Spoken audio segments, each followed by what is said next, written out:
بسم الله والصلاة والسلام على رسول الله. ازيكم عاملين ايه؟ يا رب تبقوا بخير وبصحة وبهنا. صلوا على النبي كده يا جماعة كده ونطرد الشيطان ونقول نقوم نشوف مصالحنا ونشوف ورانا ايه.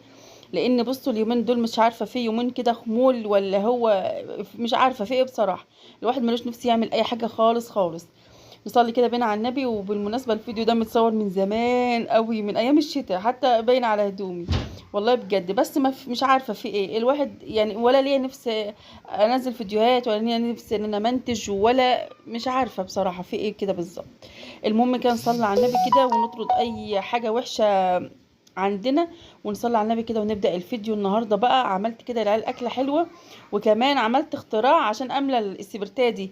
طبعا السبرتاية دي انتوا عارفين ان هي بتبقى عايزة سبرتو، وعشان نحط فيها السبرتو عايزة قمع يكون القمع يكون رفيع قوي عشان ايه الخرم بتاع السبرتاية اللي بنحط منه الحاجة دي رفيع جدا. فمش لاقية قمع بصراحة ينفع لها، فانا ايه فكرت بقى والجيش قال لك اتصرف. فجبت السرنجه دي بقى، السرنجه كده 5 سنتي ما كنتش بستعملها ولا حاجه، فبعمل بها السبرتو في قلب السبرتايه والدنيا مشت وتمام التمام تمام. نعمل بقى شويه قهوه كده، وعايزه اقول لكم ان انا قعدت ساعه ونص اعمل في شويه القهوه دول. والله بجد ليه بقى؟ لان الكنكه نفسها اللي على السبرتايه دي اصلا يعني ايه الخامه بتاعتها تخينه مش رقيقه. ففين بقى عما الميه سخنت وفين بقى عما القهوه استوت. يعني بصي كنت خلصت الورق كله كانت لسه القهوه ما اتعملتش. اصلا السبرتايه جاي معاها كنكه خاصه بيها يعني بتبقى رقيقه كده وبتخلي الحاجه تغلي بسرعه. بس ما اعرفش ما عملتش فيها في اليوم ده ليه. المهم كان عندي لبن وكنت حاطه في منفعه.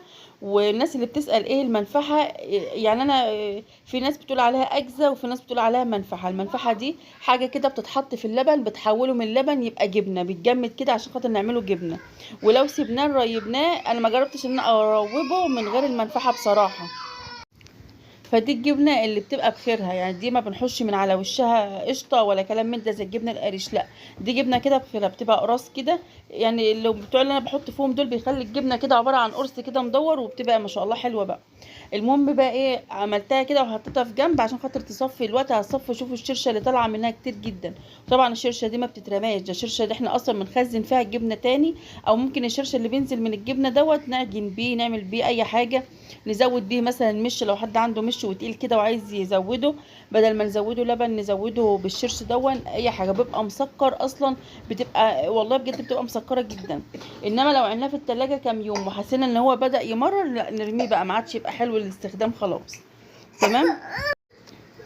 فالمهم بقى كنا جايبين لنا شويه حاجات كده النهارده هعمل لهم في باسمه إيه ده رز بسمتي. وهنعمل شويه فراخ كده عجب ان شاء الله يبقوا حلوين جدا وطريقه حلوه قوي قوي. طبعا الفراخ دي ما شاء الله الفراخ البيضاء اصلا احنا يعني بنشكل وبننوع وبنعمل فيها جميع الاشكال وجميع الطريقات وكل طريقه بتبقى احلى من التانية سبحان الله.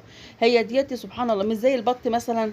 لا ليه كام طريقه كده معين، لا ده الفراخ البيضاء دي احنا ممكن نعمل فيها ولا 10 اصناف او يعني 10 طرق ما شاء الله وكل الطرق بتبقى حلوه. المهم كان عندي كميه الطماطم دي وهمسكها اسبكها دلوقتي. بس طبعا الاول قبل ما بعمل اي حاجه بننضف كده الرخامات بتاعتنا كده الاول عشان نعرف ايه نشتغل كده على بياض. نشتغل على نظافه كده. وايه عايزه اقول حاجه بقى، اي حد جديد عندي في القناه اي حد لسه داخل القناه طبعا انتوا على راسي ومن فوق والف الف شكر.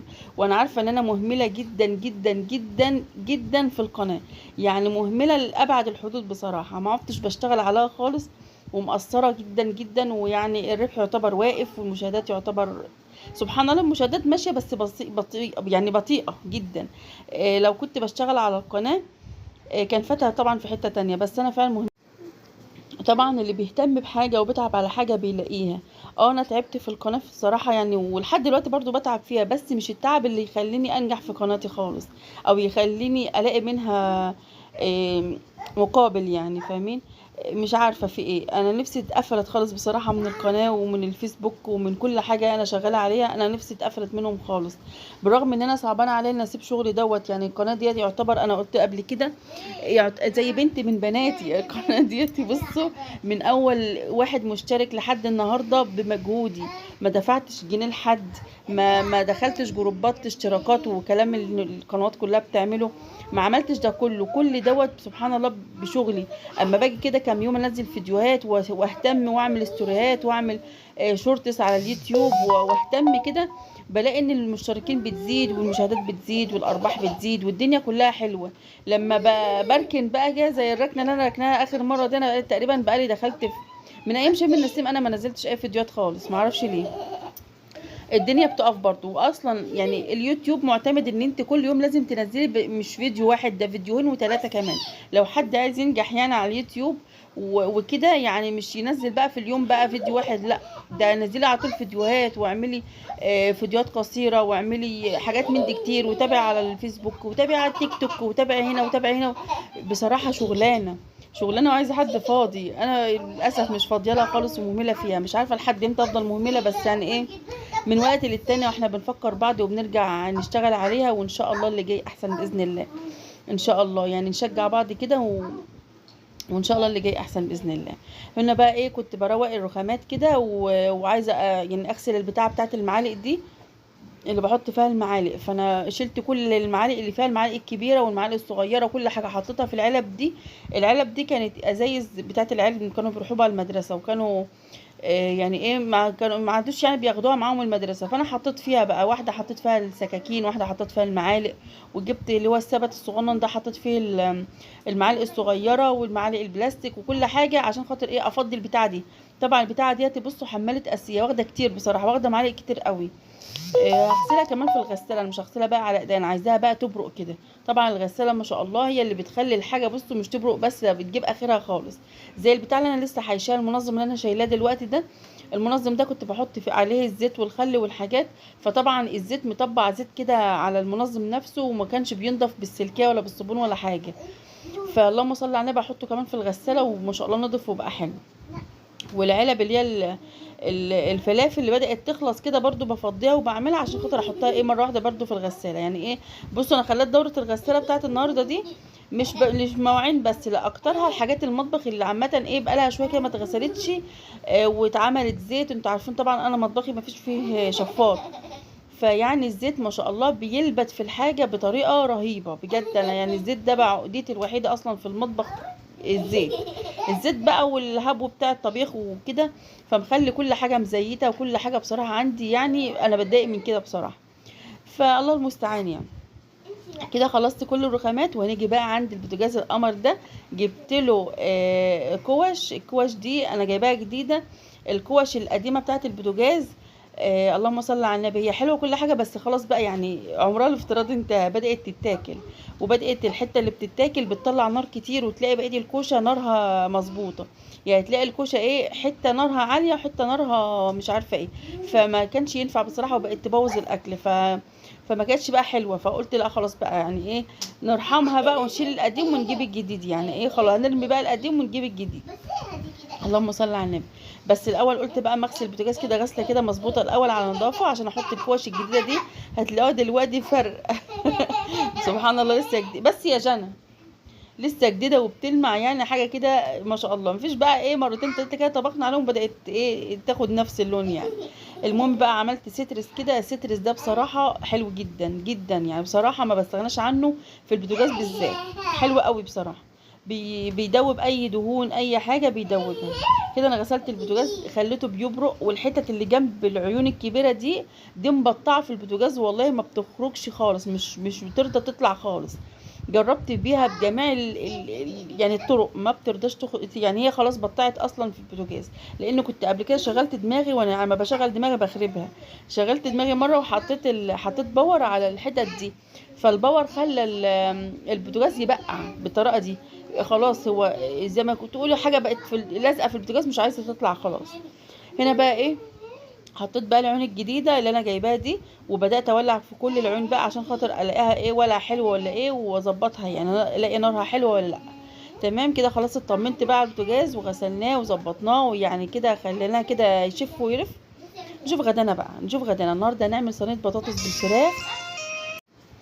عملنا كده صينيه بطاطس بالفراخ، ما شاء الله الطريقه كانت حلوه قوي النهارده. زي ما قلت لكم الفراخ البيضه دي يا جماعه بجد حلوه جدا، واللي تقدر تجيب فراخ وتربي ما تتاخريش بجد. اول بند في التوفير، لو عايزين توفروا هاتوا فراخ بيضة وفراخ وبط وكده وفي البيت ووفروا. هنقول الاكل غالي يا ام يارا ومش عارفه ايه، الاكل غالي بس الفراخ اغلى بصراحه، اللي لما بتيجي تشتريها من بره بتبقى اغلى. الاكل غالي وبيعمل لنا صح، بس زي الحصاله بالظبط، كانك يعني بتحط فلوسك في حصاله بس في الاخر بتلاقيها.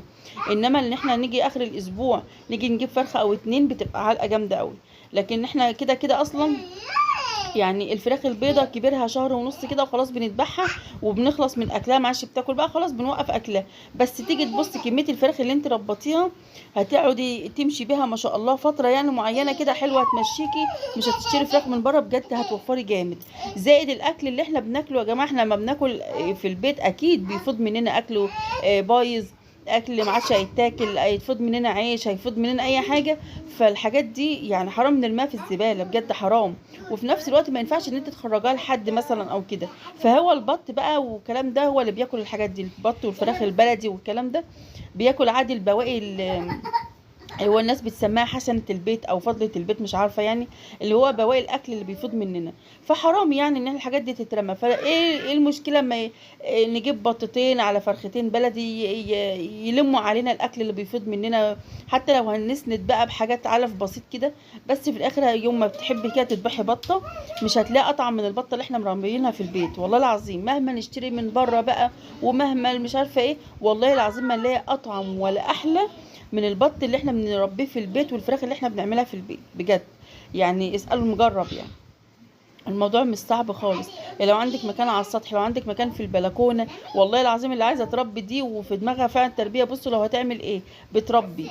يعني يعني انا بحطهم هنا اصلا معايا في الشقه فتره لما بيبقوا حلوين كده، وبعد كده بطلعهم في الاوضه بتاعه البط فوق. فاللي عايزه تربي دي بتربي لو هو ايه بجد. يعني اول بند فعلا في التوفير، لو اي واحده عايزه توفر في بيتها هاتي بطتين وفرختين يلموا عليك الاكل اللي بيترمى دوت. وفي الاخر هتلاقيها يعني مش هنرميها في الاخر، في الاخر احنا هنذبحها وناكلها. المهم اللهم صل على النبي، قطعت بقى بصل وطماطم وفلفل، وحطيت بقى البهارات اللي انتوا عايزين تحطوها، اي بهارات تقابلكم في المطبخ حطوها. يعني ما تسالوش حتى دي بهارات ايه، حطوا اي حاجه تقابلكم كده في المطبخ. فلفل بقى، على كمون، على ملح، على كزبره، على شطه، على بابريكا، على قرفه، على اي حاجه، اي حاجه قدامكم كده، على كركم، اي حاجه حطوها مش هتقول لا يعني.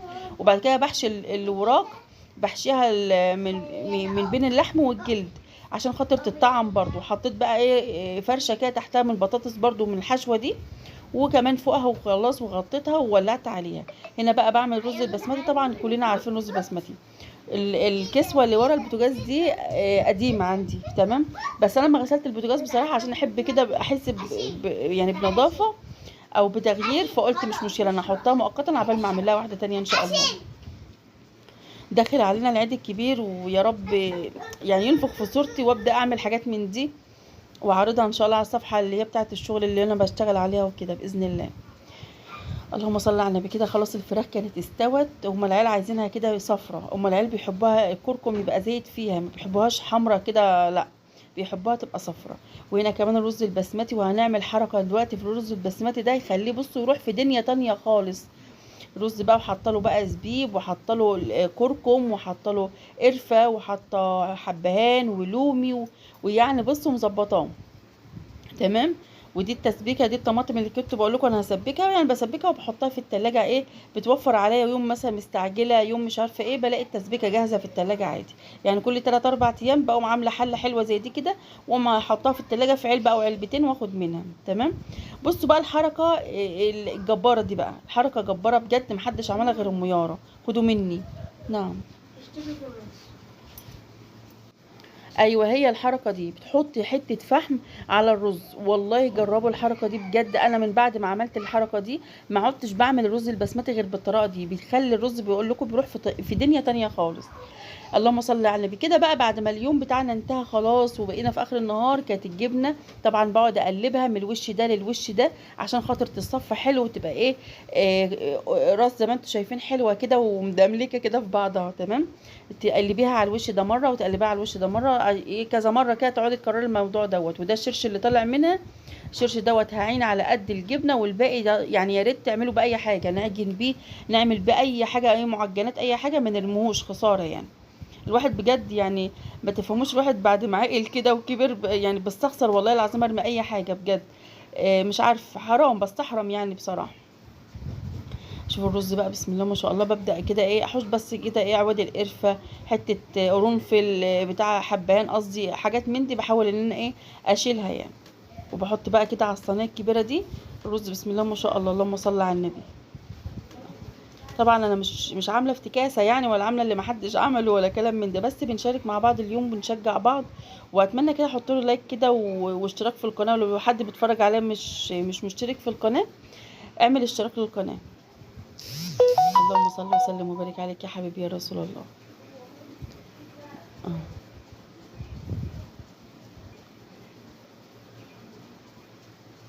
وبجيب بقى ايه الوراك بس كده بحطها تبقى منظرها حلو، لكن بقية الفرخة على جنب بقى، اللي هي الحاجات اللي بتبقى في الفرخة ديت لا نسيبها كده على جنب، نبقى ناكلها احنا بعدين. لكن عشان خاطر التصوير وكده فانا حطيت بس الحاجات الأساسية يعني. فرخة بثلاث وراك ازاي ما تفهموش يعني، احنا فراخنا غير، نحن نختلف عن الآخرون. اللهم صل على النبي. ودي البطاطس بقى، وده كان اكلنا النهارده. اتمنى كده يكون الفيديو عجبكم كده، حطوا لايك للفيديو واشتراك في القناه، واسيبكم بقى بألف سلامه.